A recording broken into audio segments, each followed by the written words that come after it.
Hi, everybody. This is Noelle from Petitti Garden Centers, and we're here at our Oakwood Village store, and we're going to talk about what's in store for July. There's some beautiful perennials that are blooming at this time of year, and I always kind of hate, we have June is National Perennial Gardening Month, but July, a ton of new colors come in, and so we're going to show you a lot of beautiful blooming plants today. I love this combo. Stella always gives us some great combos in her displays. Whoopsie Daisy, Shasta Daisy. The Shasta Daisies definitely started blooming for us in June, but as you continue to deadhead, they will continue to bloom very, very well for you into July and late summer, along with the Forever Purple Coral Bell, which we've shown you before. It's a good combo to throw with something like a boxwood. Very nice evergreen. You have your evergreen year round. You have some really nice, beautiful foliage color and effects with the coral bell. Obviously great flowering for your pollinators, as I see bees buzzing around as well. And now in early July, we get the daylilies. And so I wanted to show you this beautiful sort of coral daylily. This is called Cosmopolitan. She's just a cute daylily, very compact, about 18 inches tall, so it doesn't get huge. Flowers are about, I'd say about 2.5 inches wide, but beautiful striking color and really, really floriferous. So this is a really pretty daylily. And since we're talking about daylilies, there are so many beautiful options there. Lily family for us that is super hardy, very easy to grow in full sun conditions, can tolerate clay soil, no problem whatsoever. Might have gotten a little bit yellow this spring, of course, and summer due to our wet. We've just had very wet conditions. So sometimes you might see some yellowing foliage in there. So you have to go through and you want to clean up that yellow foliage. But other than that, the plants are blooming and they're really doing their job. So really, really gorgeous. Obviously, a good pollinator attractant. Some of them can be very fragrant, but I wanted to tell you that because they're in the lily family, you always want to make sure you're protecting them from the deer, unfortunately. And they just are a great, great plant, very easy to grow. So I'd always recommend them for beginner gardeners, or you just need a spot of midsummer color someplace in the garden. But again, so just watch out. Keep your repellents handy when you're growing your daylilies, of course. I've got a couple other varieties that I want to show you because they're, like I said, they are busting open, blooming really, really nicely. This is Doublelicious. Let me see if I can find a good flower that Taylor can focus on. Doublelicious, I'm going to pull this spent one out. Of course, daylilies get their name because they go into flower and the flower lasts a day, but they're so profuse as far as making buds. And of course, those buds opening in a really long sequence that they do look like they're, really, really flowering for a long time and stay open for a long time, but they really don't. They just pass after one day. But Doublelicious is going to be a taller daylily for you. Probably your scapes are probably good 24, 28 inches tall and just really gorgeous doubled flower here. More of a rusty kind of reddish orange, a little bit of peach coloration in there, but really, really beautiful. I have Rosie Returns here as well. Rosie Returns is going to be a sister of Happy Returns. So Happy Returns is one of our really popular repeat blooming daylilies. Rosie Returns is a repeat bloomer as well. Again, with the Returns family and the Stella d'Oros and that family, that breeding, those are all going to be fairly compact daylilies. Again, maybe 18 inches tall, but again, repeat blooming. And I always want to remind folks, especially when the daylilies are done and that entire scape has bloomed out, you don't want it to produce those green seed heads. So make sure that when they are done blooming, and there's 4 buds here, so we know that the blooms are going to still come on this. But when it is finished and you have deadheaded all that, you can take that scape and you can go all the way down as low as you can go into the plant's foliage, and you're going to remove it at the base, okay? And that's going to keep these plants very, very vigorous, very viable, keep them producing more scapes, flower scapes for you, more buds and blooms as well. So keep that in mind. Rosie Returns is very pretty, kind of a soft mauve-y color. And whenever I see mauves in the garden, it kind of reminds me of more Victorian heirloom types of colors. This one is really, really beautiful. This is Space Coast. I always forget this one. Space Coast Starburst. And let me see if I can find a flower here that's opening up. And whenever I pick these up, I always pick up the wrong one. And Taylor will show you here. Here we go. And you see some of that yellow foliage at the bottom again. It's just been very wet for us. So we're going to remove that foliage. But look at that. It's so pretty. Space Coast Starburst, really, really ruffled flower. So you see the edges of those petals, nice, soft, like pinky peach with some yellow, really sort of tropical looking daylily. I really like that one. I'm going to show you two more daylilies because, like I said, they're just blooming really heavily now. This is Persian Ruby. This is from the PW Rainbow Dancer series, I think is what it is. No, sorry, Rainbow Rhythm. And look at these large flowers, my hand out here. So Persian Ruby is really, really big, beautiful, deep scarlet, almost burgundy, and huge yellow throat, really gorgeous. Taller daylily, I'd say probably about 24 to 28 inches or so. Really big blooms on this one.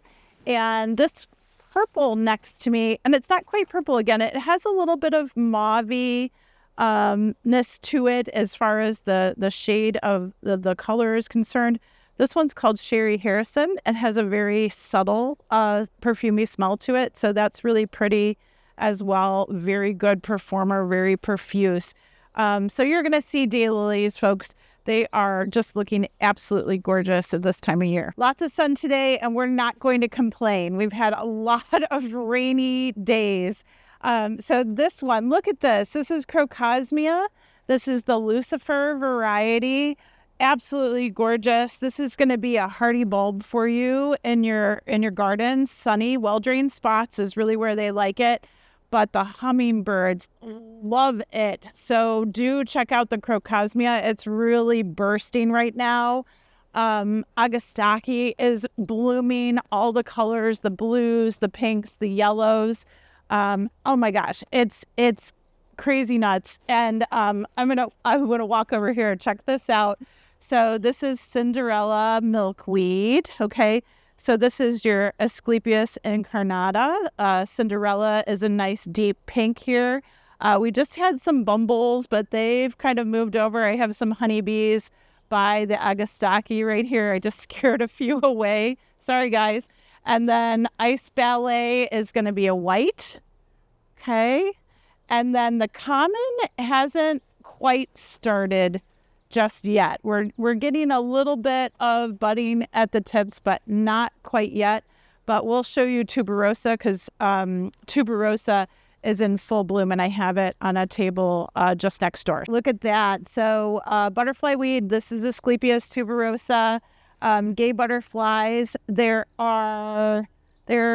yellow, so you can kind of see it. There's sort of a yellowish color. It's a really, really golden yellow, though, deep golden yellow.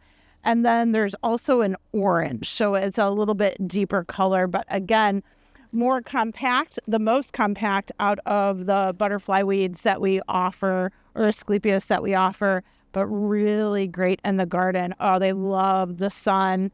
And of course, you can't have monarchs without your Asclepias. We are by the garden phlox, and yes, again, wet season, really ends up being a little bit of an issue as far as spot diseases and things like that. So powdery mildew. So we're going to show you some good things to use with that. But phlox, some of the newer varieties of garden phlox are nice and clean, a little bit of spotting at the base, and that's okay. That's to be expected. It's from all that water splashing up from the soil, spreading some spores and things.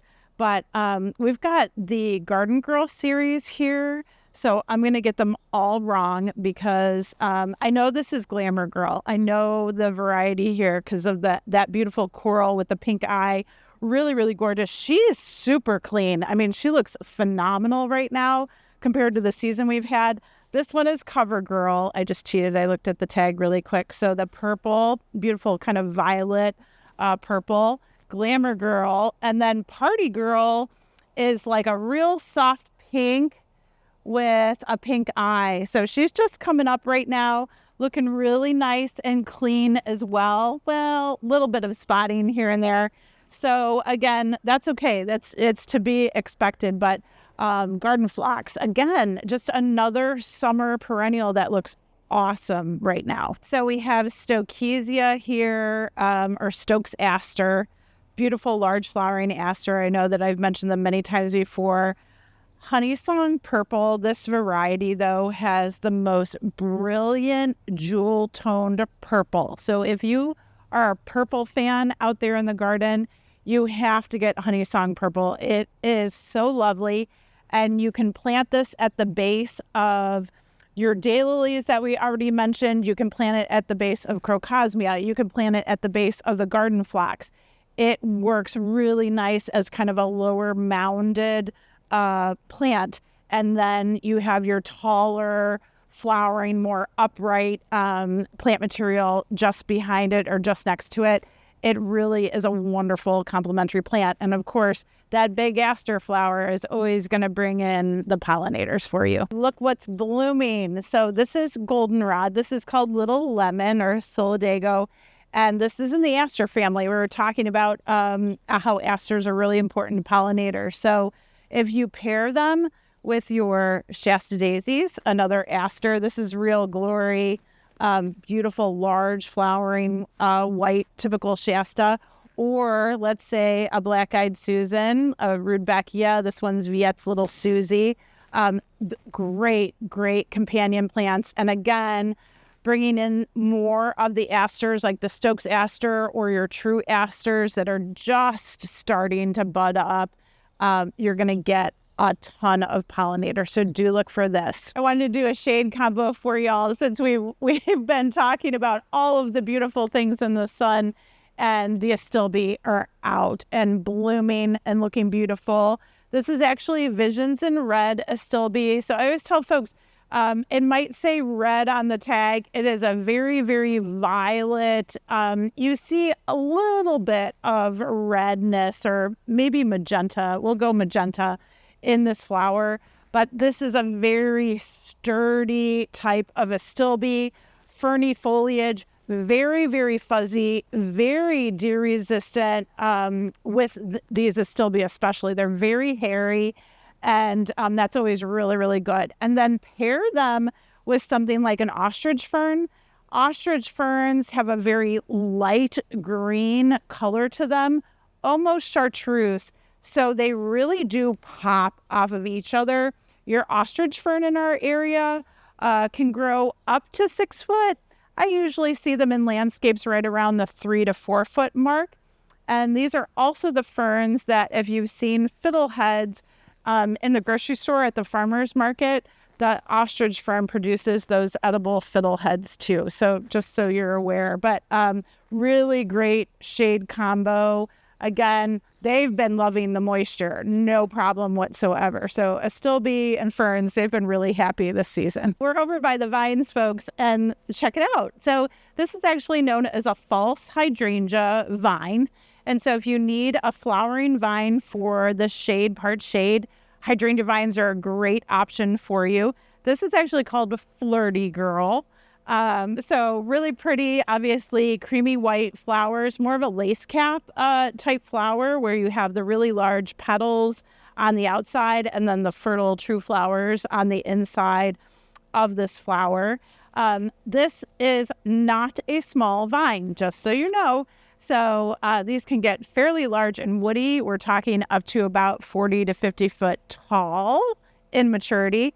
And about, they're saying 6 to 9 foot wide PW is. So it really depends on where you put it and where you train it to go, of course.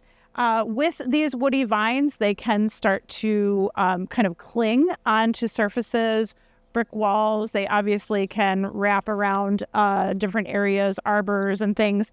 You need to have a nice sturdy structure for hydrangea vines. So just be aware of that. Okay.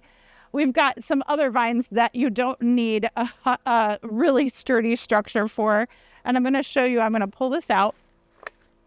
And we have Pieris japonica in front of us. So this is kind of great. But this is a red beauty kiwi vine. Okay. This is more of an ornamental kiwi. And kiwis are known to have some pretty colorful foliage. So red beauty is no exception to that. Being a kiwi, they do prefer sunnier areas. This vine, again, can be trained on different trellises and arbors and things. You're going to get about half the height with the kiwi vine. So I'd say about 20 foot tall is where I see them grow in our neck of the woods, if you will. We also have 2 honeysuckles here. So this yellow that you see right here, this is Graham Thomas. A little bit more typical honeysuckle flower. This is not invasive honeysuckle, folks, just so you know, okay? We can't grow the invasive variety. So Graham Thomas here is going to be a very light, creamy yellow. As far as smell, I don't smell anything. And again, sometimes it happens to be with maturity. Sometimes they start to give off more fragrance or not. As far as I know, Graham Thomas really does not have a fragrance to it, but it has that classic flower that we find with honeysuckles. So really, really beautiful green foliage, sort of reddish stems here. Again, your honeysuckle can grow in part shade, so that's a nice place to put honeysuckle vines. So the flowers do last longer for you. You can put them in full sun, but of course your flowering is going to blow out a lot faster as well. So just be aware of that.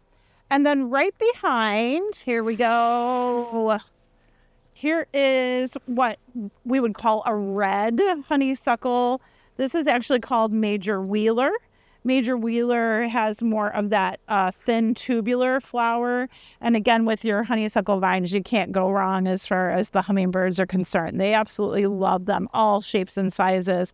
But of course, your red flowering type is going to attract hummingbirds very, very well.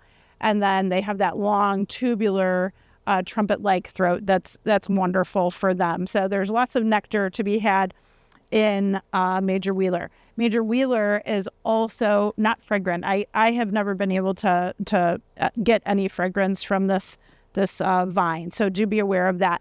Honeysuckles in our area, although now I'm smelling something, so I don't know what it is. I don't think it's Major Wheeler.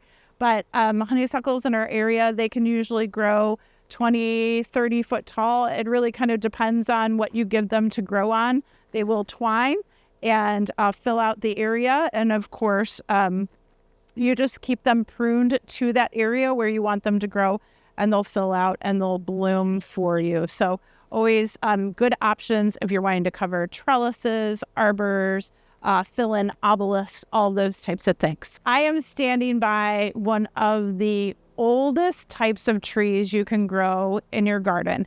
It is a ginkgo. And we have three different varieties of dwarf ginkgo trees. Now, ginkgos are beautiful trees, very upright, more like conical upright growers. But these guys are all going to be, accents, little specimen plants that you can put just in a corner nook of the garden. You can even put them in large containers if you want to. This one here is called Troll. So Troll is just a cute little stubby ginkgo, if you will. Probably won't get much larger than about 3 to 5 foot in the garden. Really, really beautiful light green foliage here, fan-shaped foliage with the ginkgos. And then, of course, your fall color is always going to be a beautiful, bright yellow. The one behind me, this is called Jade Butterflies, and it has more of a spreading habit to it, so it really is beautiful. The foliage is a little bit different, more open, kind of. Doesn't have the typical biloba shape to it, but really nice. So do try ginkgos, full sun to part shade. Again, they've been around for centuries, forever, so they'll grow very well in your garden. I'm standing by Flowerful. We talked about Flowerful in our Spring Gardening with Angelo magazine, and this smooth hydrangea is spectacular. Beautiful white blossoms, very large. You can see, look at my hands compared to this flower. Really, really beautiful plant. These plants are very compact. Compared to some of your smooth hydrangeas out there, varieties, we're talking about 3 to 4 foot tall and wide in the garden. Beautiful cut flowers. And what I wanted to tell you about smooth hydrangea is that they are natives to the United States. So they really grow very, very well in all different types of soil conditions, weather conditions. And the other benefit of Flowerful is that they have these very strong, sturdy stems.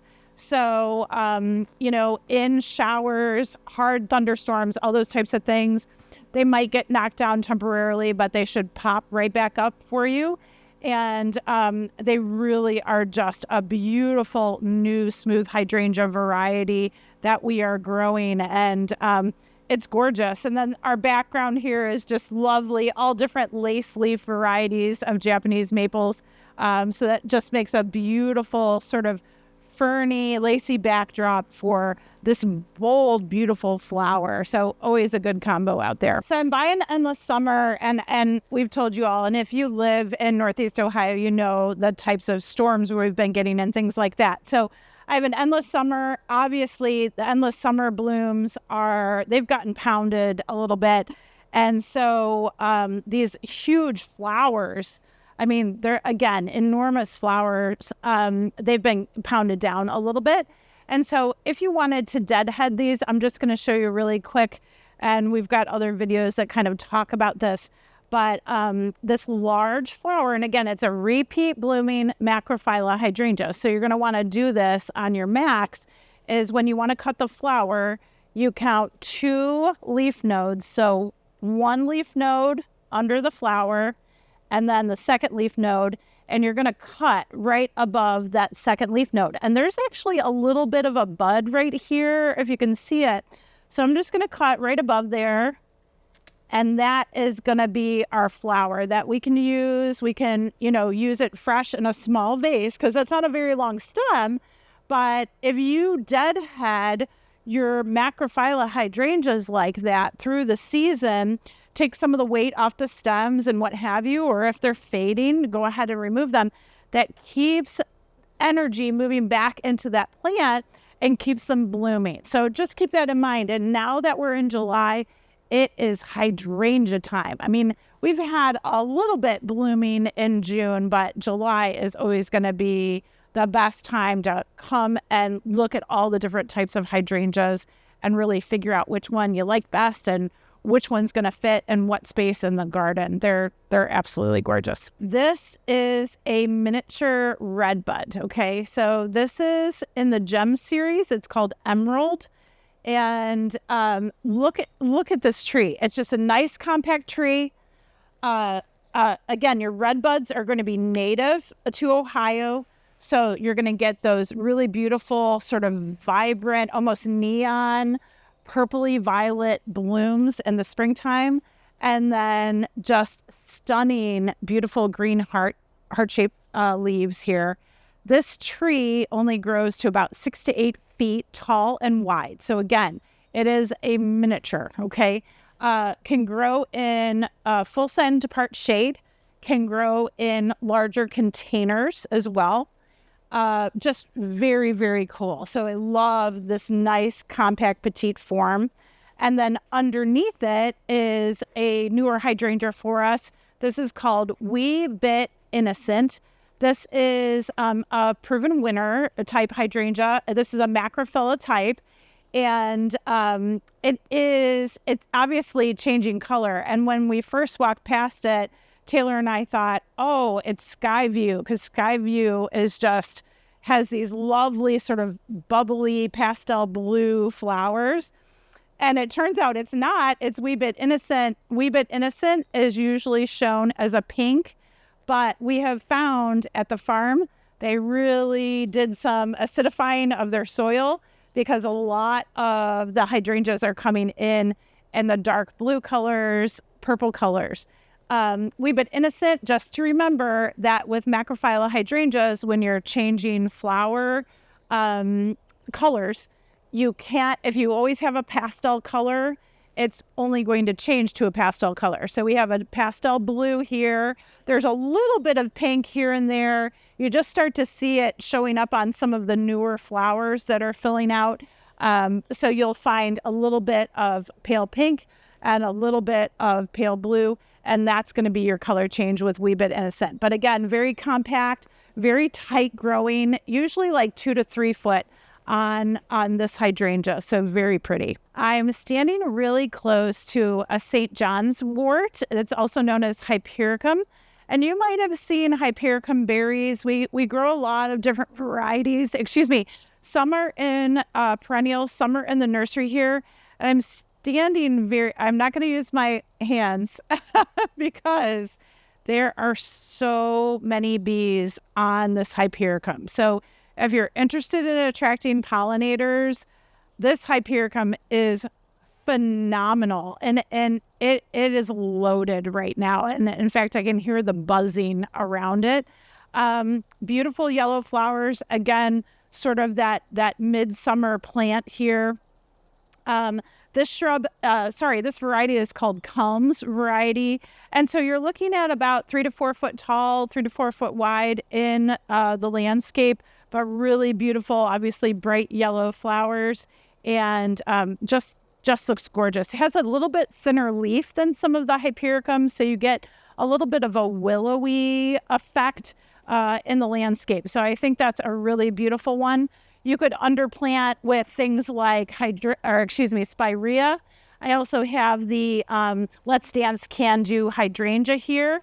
And whenever it has this darker foliage, it usually means that it's been exposed to more sunlight. But it's really beautiful, very nice contrast. So again, would work in the sun for you. And then right back here, I wanted to show you this beautiful dogwood. So this is a green and variegated Cornus Kusa, or Korean dogwood, or Kusa Dogwood. This one's called Summer Gold. Really, really beautiful. Again, your Kusa Dogwoods are going to be your later bloomers. This is just out of bloom here, just lost its petals, but the foliage is absolutely stunning. Really, really gorgeous. Maybe 15 foot tall on this dogwood. Not big by any means. Not a miniature like those mini red buds, but again, a good smaller size for a smaller space in the garden. And then right next to it, look at this panicle hydrangea. This is Strawberry Sundae. Strawberry Sundae, you can tell those beautiful red stems, beautiful creamy white flowers that are coming out right now. And then Strawberry Sundae is going to start changing fairly early and turning pink in those rosy shades as it gets more sun. But it is, again, loaded with blooms. It looks absolutely gorgeous coming out right now. So for, again, sunny areas where you want to put hydrangeas, you're not sure how they're going to perform, panicle hydrangea is going to be your most sun and heat tolerant. They really do enjoy that. We're in the nursery, and I wanted to show you some sunny combos because we were showing you some of the macrophylla hydrangeas that would like to be in, part shade. They really do best there. The flowers will last longest in those conditions. Let's Dance Can Do definitely can go in more sun. The panicle hydrangeas can definitely go in more sun. So I'm going to show you more of those. But check out this combo. I absolutely love it. In the background here, I have pufferfish. This is a panicle hydrangea from PW. This is just starting to bud and bloom. It has a very airy conical blooms to it. It is a larger panicle hydrangea, so pufferfish is probably, I think it's around the 5 to 6 foot mark. Taylor will correct me. And then look underneath. So we've got 2 new Weigillas this year. This one with the red stems and the red coloration on the leaf, it's almost like a hardy coleus. It's so cool. This one's called Midnight Sun, and it does bloom in the springtime, but I don't even care about the blooms. Look at that foliage. It's just gorgeous. And then next to it, this is another Weigilla that's newer. This is called Bubbly Wine. So if you've ever heard of Wine and Roses, spilled wine, they play on that wine theme. So this is Bubbly Wine. But I'm telling you, the color is phenomenal. It's chartreusey green yellow. And then the center of the leaf is like an olive green, bronze, burgundy. It is really, really beautiful. These are very compact growers, guys. So this one's like 1.5 to 2 foot tall. This one's like 1.5 foot tall. So just nice rounded mounds of permanent, I shouldn't say permanent, 3 seasons of beautiful foliage color. And then look at how the Petite Knockout Rose really highlights the colors and the stems here and the foliage, and also with this one too. So I just think, again, with Weigilla, and you could have a background of your panicle hydrangeas and a low growing shrub rose in front, you'd have a ton of color through the season. If you just want a panicle hydrangea with all flowers and barely any foliage, you could try this one. This is called Tiny Quickfire. It is literally is not showing any foliage. It is just a bubbly, beautiful, bountiful mound of flowers. It is really, really full and gorgeous. I will have to say that this is stunning right now. Tiny Quickfire, as you may or may not know, really does come out fairly early as far as flowering panicle hydrangea. And then, of course, will turn colors so that those rosy pinks and reds will start to turn even faster than some of the other varieties. So this one is just phenomenal coming out of the nursery this year. Check out Orange Glow. This is a knockout. It's absolutely gorgeous. What did you say, Taylor? It's a beautiful bursting sunset or something like that. It is. It's a gorgeous rose. I think out of all the knockouts right now, this is my favorite. It just holds on to the flower for a long period of time, stays nice and tight. It does fade a little bit from that beautiful bright orange to more of a peachy color, a little bit of coral in there too. But the foliage is wonderfully clean and it's got a bright green foliage to it. It's just really, really beautiful. And for a sunny garden, I think it would just make a lovely plant to grow and just getting bountiful blooms. And then right below it, we have Elijah Blue fescue. So a cute little, short little grass, ornamental grass planted right in front of your Orange Glow. You get the cool blue with the nice bright orange. It's a great combo.